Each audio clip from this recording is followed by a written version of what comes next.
5,000 sailors, one floating city, zero privacy. On a U.S. Navy aircraft carrier, you sleep in a coffin-sized rack with 99 other people just inches away. Your shower? 2 minutes maximum. Your dinner? Served from an 80-gallon pot alongside 17,000 other meals. The flight deck above your head launches 50-ton jets every 45 seconds while you're trying to sleep. Welcome to life aboard America's most powerful warships, where the simple act of brushing your teeth becomes a strategic military operation. Life on a U.S. aircraft carrier isn't what you see in the movies.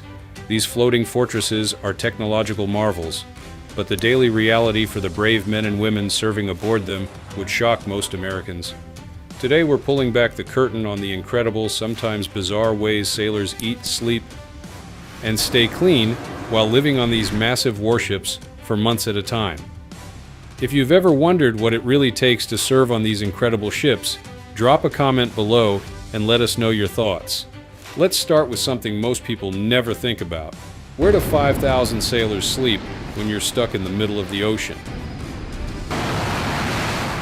Sleeping arrangements, coffin racks, and no privacy.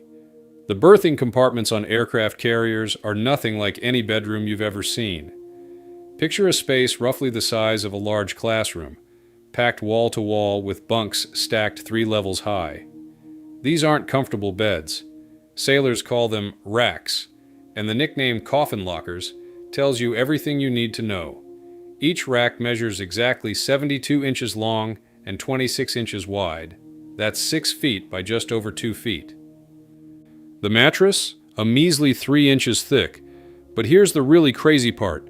From the top of that thin mattress to the bottom of the rack above you, there's only 20 inches of space. That's barely enough room to turn over without hitting your face on the bunk above. In older Nimitz-class carriers, enlisted sailors share berthing compartments with 80 to 100 other people. That's right, 100 people sleeping in the same room with zero privacy. The constant sound of snoring, people getting up for watch duty at all hours, and foot traffic makes quality sleep nearly impossible. The newer Gerald R. Ford-class carriers improved this slightly. Instead of cramming 180 sailors into massive berthing areas like the old ships, the Ford features smaller 40-person berthing compartments. It's still crowded, but at least there's less chaos. These smaller spaces are quieter, and sailors don't have to navigate through as many people to reach their racks. Storage space is another nightmare. Each sailor gets one small locker, roughly 10 inches by 22 inches by 41 inches. That's it. That's where you store everything you own for a 6 to 9 month deployment. Uniforms, civilian clothes, personal items, toiletries, everything. Some lucky sailors get a small bin under their rack for extra storage, but many don't even have that. And if you think sleeping is hard, try sleeping when the ship is conducting 24-hour flight operations. The USS Gerald R. Ford sits above one of the most dangerous work environments on the planet, the flight deck. Every 45 seconds, an F-18 Super Hornet weighing 50,000 pounds slams onto the deck at 150 miles per hour, caught by arresting cables with a sound one writer described as inconceivably loud. For sailors whose berthing sits below the flight deck or near the catapults, sleep becomes a tactical challenge. You learn to sleep through jet engines screaming at full afterburner just feet above your head. You get used to the violent shudder of the catapult launching aircraft. Some sailors go weeks without seeing daylight because they work below deck and sleep during the day. The noise never stops. A carrier operates around the clock. Even when flight operations pause, there's the constant hum of machinery, the sound of boots on steel floors, announcements over the intercom, and the general chaos of a city that never sleeps. But here's something most people don't know. Carriers operate on what sailors call the 30-hour day. Work schedules rotate constantly to keep the ship operational. You might work a 6-hour watch, sleep for a few hours, work another shift, and the cycle repeats with no regard for normal day-night patterns. Your body clock becomes completely confused. Despite all this, our sailors adapt. They find ways to make these cramped, noisy spaces feel like home. Photos of loved ones get taped to locker doors. Small personal items create tiny pockets of individuality in an otherwise uniform environment. The camaraderie in these berthing compartments is incredible. These men and women become like family, sharing the same challenging space for months on end. Shower facilities, the 2-minute race against time. Now let's talk about something even more challenging than sleeping: staying clean. On an aircraft carrier, taking a shower isn't the relaxing experience you know at home. It's a timed military operation. The shower facilities, called heads in Navy terminology, are shared spaces attached to the berthing compartments. On older carriers like the Nimitz class, these heads might be located down the passageway from your sleeping area. That means getting dressed just to walk to the shower, showering, and getting dressed again to walk back. You couldn't just throw on a robe and shuffle down the hall. The newer Ford-class carriers solved this problem by attaching a head directly to each berthing compartment. Each head includes 3 to 4 shower stalls, 3 to 4 toilets, and sinks.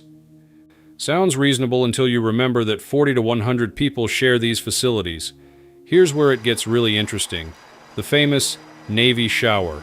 Fresh water is a precious resource on a ship, even though modern carriers have desalination systems that produce water from seawater.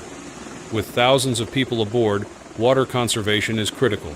The standard Navy shower works like this: turn on the water and get wet. This takes about 15 seconds. Turn off the water. Soap up your entire body. Turn the water back on and rinse off completely. The entire process should take no more than 2 minutes, and you're using water for maybe 45 seconds total. Before we continue revealing more surprising details about carrier life, please take a moment to like this video and subscribe to the channel. Over 98% of viewers watch without subscribing, but your support helps us create more content about our incredible military.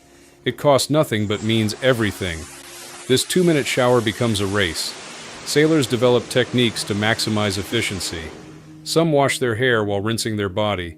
Others perfect the art of soaping up at lightning speed.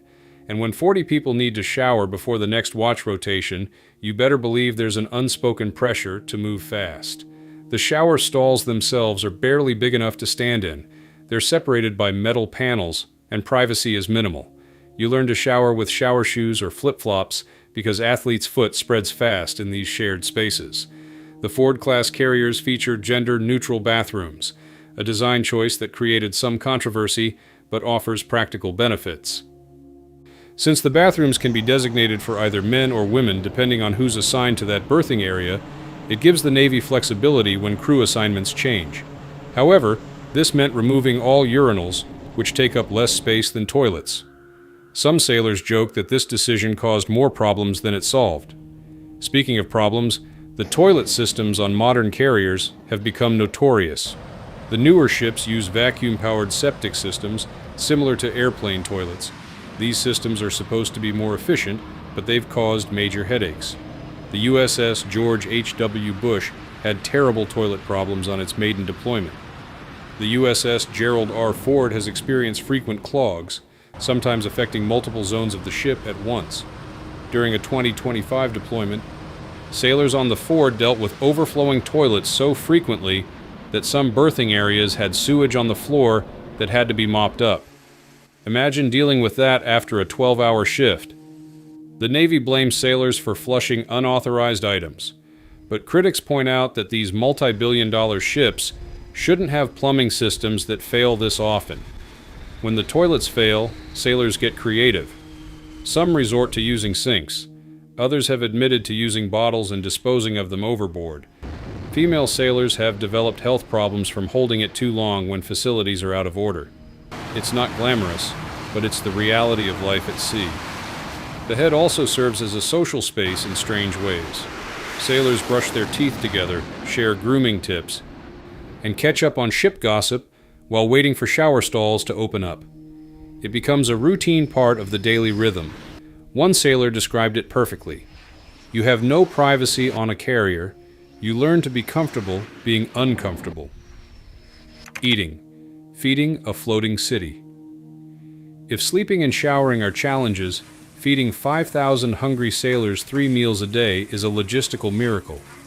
The mess decks on a U.S. carrier operate more like industrial cafeterias than anything you'd recognize as a traditional dining room. Let's start with the numbers. On any given day, culinary specialists aboard a carrier might prepare 17,000 meals. That's breakfast, lunch, dinner, and midrats. Midnight rations for sailors working overnight shifts. The scale is mind-boggling. In a single day, the galley might cook 1,600 pounds of chicken, serve 160 gallons of milk, go through 30 cases of cereal, and use 350 pounds of lettuce. The cost? Running the mess decks on the USS George H.W. Bush cost between $45,000 and $65,000 per day. That's nearly $2 million per month just for food. Modern Nimitz-class carriers have 5 galleys spread throughout the ship. The newer Ford-class carriers streamlined this to 2 main galleys, one forward and one aft. Each galley features massive cooking equipment that would make any commercial kitchen jealous. There are pots that hold 80 gallons of food, ovens large enough to cook for hundreds at once, industrial steamers for vegetables, deep fryers running constantly. The bakery deserves special mention. Fresh-baked cookies and bread help maintain morale during long deployments. That smell of fresh cookies wafting through the passageways gives sailors a small taste of home. It sounds simple, but these little touches matter enormously when you're thousands of miles from land. The culinary specialists wake up at 3 a.m. to start breakfast prep. They work in sweltering conditions because industrial kitchens generate tremendous heat, and they're often located deep in the ship where ventilation is limited. These sailors train extensively in food preparation, safety, and nutrition. They're responsible for keeping the crew healthy and energized. Storage is another fascinating challenge. When a carrier pulls into port, supply trucks deliver mountains of food. There are massive refrigerated storage areas, dry storage rooms, and careful inventory systems to track everything. The goal is to store enough fresh food to last as long as possible because once you're at sea for weeks, fresh produce runs out. That's when canned and dried foods take over. Fresh salad becomes a memory. Meals shift to preserved ingredients. Sailors joke that you can tell how long a deployment has lasted by what's being served in the mess deck. The mess deck itself varies by ship and by rank. Enlisted sailors eat in large cafeteria-style spaces with rows of tables bolted to the floor. Officers have separate wardrooms. On carriers like the USS George Washington, there are multiple wardrooms with different levels of formality. Wardroom 1, called the Dirty Shirt Wardroom, allows flight suits and working uniforms. It's cafeteria style. Grab a tray, load it up, sit down, and eat. This wardroom primarily serves the air wing personnel who need to eat quickly between missions. Wardroom 2 runs more formally with table service and stricter dress codes. No dirty uniforms allowed. Officers sit together, and there's an etiquette to follow. These spaces reinforce rank structure and provide officers a place to decompress. One carrier has a Starbucks on board. The USS Carl Vinson features Chucky's Cafe, a genuine Starbucks licensed location. Starbucks representatives visited to approve the coffee quality. For sailors, this small luxury feels like winning the lottery. After weeks of standard Navy coffee, a real latte or cappuccino brings incredible joy. Meal schedules run continuously because the ship operates 24/7. Breakfast might run from 0600 to 0800, lunch from 1100 to 1300, dinner from 1700 to 1900, midrats from 2300 to 0100. Miss your meal window because of an emergency drill or unexpected work, and you might not eat for 7 or 8 hours. Sailors describe the frustration of standing in line for food when general quarters gets called. You drop everything and run to your station. By the time you're released, the mess deck might be closed. Some sailors keep snacks stashed in their lockers for these situations, though officially food isn't supposed to be stored in berthing areas due to pest concerns. The waste from these operations is staggering. Tons of food waste, along with other trash, gets disposed of daily. Historically, much of this waste was dumped directly into the ocean, though environmental regulations have tightened. Modern carriers compact trash and store it until it can be transferred to supply ships or disposed of properly in port. What about the food quality? Sailors have mixed opinions. Some praise the culinary specialists for doing an incredible job under difficult circumstances. Others joke that everything tastes the same after a few weeks. The reality is that Navy cooks work hard to provide variety and nutrition, but industrial cooking for 5,000 people will never match a home-cooked meal. Special occasions bring special meals. On Thanksgiving, Christmas, and other holidays, the culinary team goes all out. Turkey, ham, all the traditional sides, pies and desserts. The ship's senior officers sometimes serve meals to the crew on these days, a tradition that boosts morale and shows appreciation. For many young sailors, the mess deck becomes a second home. It's where you catch up with friends, decompress after a hard watch, and share stories. The long tables create a sense of community. Despite the challenges of carrier life, these shared meals build bonds that last long after the deployment ends. The unique challenges of 24/7 operations. Everything we've discussed gets exponentially harder because aircraft carriers never sleep. Flight operations can run for 12 hours straight. The nuclear reactors never shut down. Maintenance crews work around the clock. This constant activity creates unique challenges for eating, sleeping, and personal hygiene. Sailors develop a sixth sense for adapting to this rhythm. You learn to sleep through chaos. You figure out which showers are least crowded at 300.